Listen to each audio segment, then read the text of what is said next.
Well, welcome to FXStreet Currency in Play. I'm joined by Matt Brown. Morning to you, Matt. Good morning. Let's kick off with the headlines. Top trends. Euro against US dollar. Merkel sees disappointing victory. Draghi's testimony holds the key. In terms of cable, eases from the highs, still comfortable one above the 135 mark. And the Bank of Japan's Kuroda, premature to review monetary policy. We'll discuss exit strategy.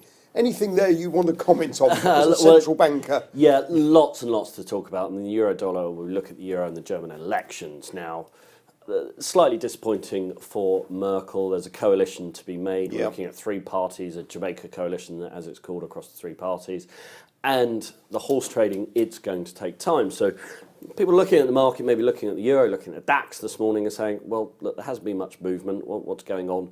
It's because we've got this horse trading. The deal's got to be struck. It may take a number of months before we actually see the makeup of the party. There is, or a makeup of the coalition, there is a right-wing party in there that may be slightly negative for Merkel and the European Union as such. But generally, look, there was no great shock. There wasn't a referendum, European referendum, as we saw with Brexit and Trump, etc., against the market expectations. So that's why the market's a little bit flat, a little bit wait and see. So now it puts the focus back on the central banks and certainly what Draghi has to say going forward. ECB, are they going to reduce QE? So I think for the final quarter of this year, we're going to be looking at the Bank of Japan, we're going to be looking at the ECB, we're going to be looking at the Fed, and certainly the Bank of England. The Bank of England, again, looking at cable. We saw Moody's downgrade the UK on Friday afternoon. Now, whether the rating agencies have as much quote-unquote credit as they did 10 years ago, that's to be discussed. Will that cost the UK? Probably not, because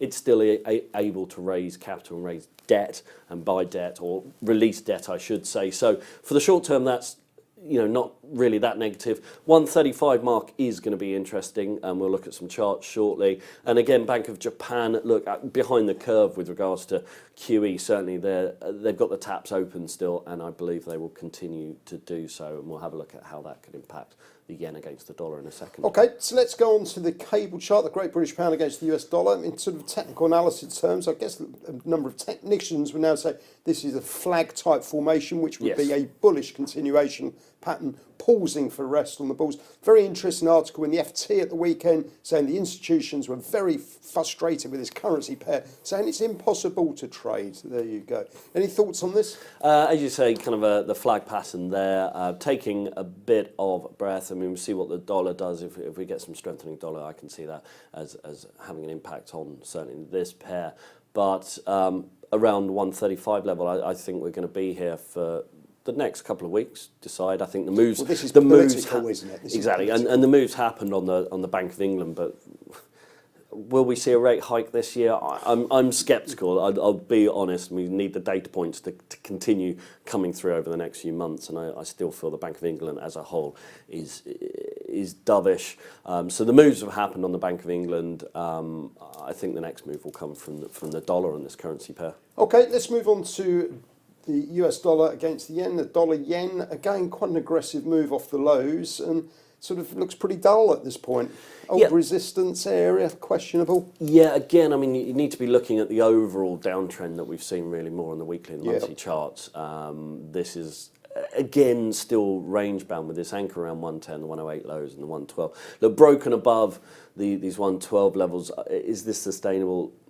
Who knows? But again, it goes back to the Bank of Japan. If they're going to keep the taps open, that is going to have a big play on this currency pair. And as we all well know, once it breaks the ranges, it does like to move. So it's been a bit of a kind of sleeping giant at the moment. I suspect over the coming weeks, the coming months, we may see a breakout of this trend. Okay, well, let's go on to something we know a bit more about. Gold. We've seen the Elliott Wave analysts come on and suggest that there was going to be a pullback to this round number 1300, but then they were talking about basically a new wave driving this higher, but it doesn't look as if the buyers are too interested at this point. At this 1300 level, it smashed back through that. Now, there are a few reasons. That slight dollar strength. Yep. And we see interest rate hikes again. This doesn't play into the bulls for gold.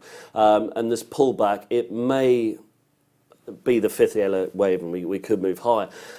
But also, it's the North Korea rhetoric, and that has died off. The safe haven flight to safe haven that we've seen of late into North Korea is kind of waning. It's a bit of a cry wolf. We are seeing a pullback. Look, if we get above 1300 again, I think we could see a push higher. Let's leave it to the Elliott Wave analysts. Indeed. Okay, let's wrap up with the economic calendar for today. A number of potentially big numbers, particularly Draghi's speech, I guess, is the one that sticks out to me. Yeah, Draghi, look, we've got all the Fed members speaking as well, and let's see if they're all on message. They tend to be. They tend to come on message after a rate announcement and then start to dissipate a little bit in towards the next big meeting and rate announcement. So look out for that. I don't think there's anything really there to rock the boat. Dallas Fed is quite important. Obviously, ECB, with Draghi speaking later at 2 o'clock, will draw some focus around that euro-dollar currency pair, and we'll look for the Bank of Japan monetary policy meeting minutes tomorrow morning as well as one to look out for. But I think the overall theme, certainly in the FX space this morning, is just taking stock from the German elections and deciding really where the next moves are. That's why we haven't seen that much volatility this morning. Matt Brown, thank you very much indeed.